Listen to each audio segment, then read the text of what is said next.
Another question for you. Have you ever looked into how humic acid affects secondary disinfectant byproducts? So this is a huge concern for water resources. So we as a species chlorinate or chloramine our water.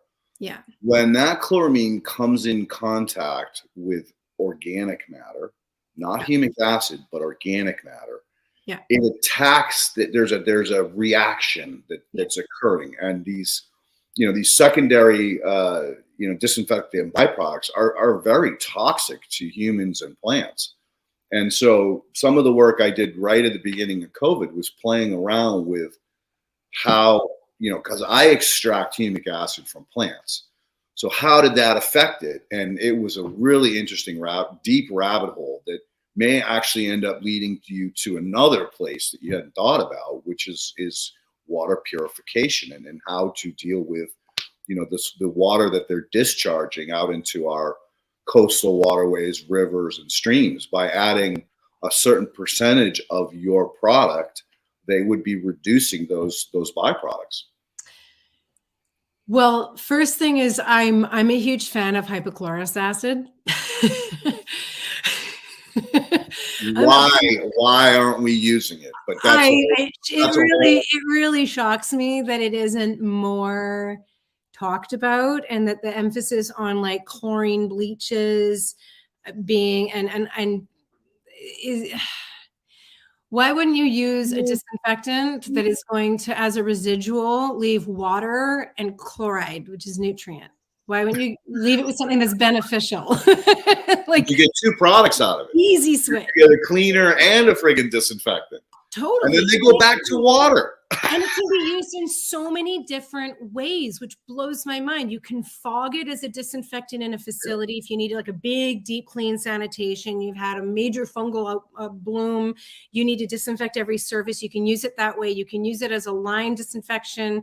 You can actually, at a low ppm, even fog it on plants to get rid of PM. Like, it does so many good things. Like, I don't know why people aren't using more and more of it. I know that there's the perception that it's more expensive, but when you have one product that can be used in multiple different ways, it kind of pays for itself in that regard. And it's very cheap to make. You can make it yourself. Absolutely. You can make it on site yourself, and it's not that tricky. So yeah, I'm a big fan of hypochlorous for that reason, is that it from an environmental standpoint, there is no effluent, there's nothing damaging to the environment.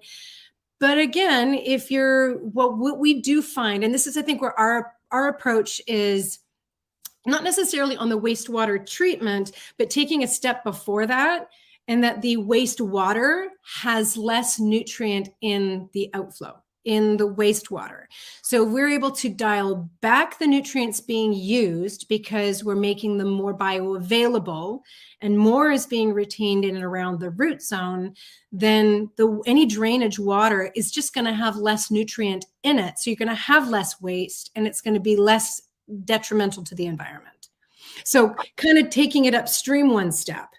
And that way we can, again, improve efficiencies, improve like functional efficiencies, but also the cost efficiencies, and reduce the negative impact on the environment, especially in estuaries or environmentally sensitive areas, or like in Canada, where we're very respectful of the fact that we're on Indigenous land and we don't want to harm further the land that we have the privilege of living on.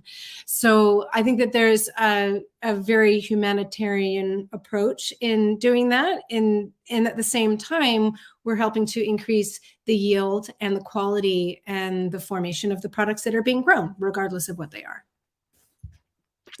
So well said. So well said. And yeah, the piece that you missed too was that you're building aggregates, which are purifying water and holding more nutrients even away from the plant root zone.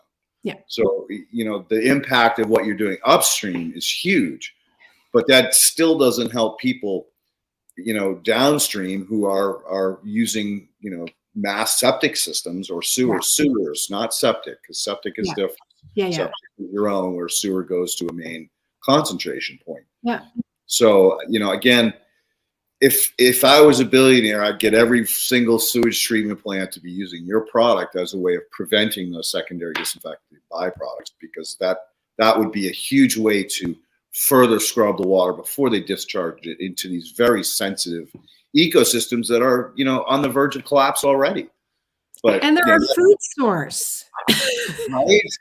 Right? Like, hello, the insanity of friggin' humanity. Anyway, listen, we're done. You saying don't shiz where you eat. Well, that's kind of what we're doing. So.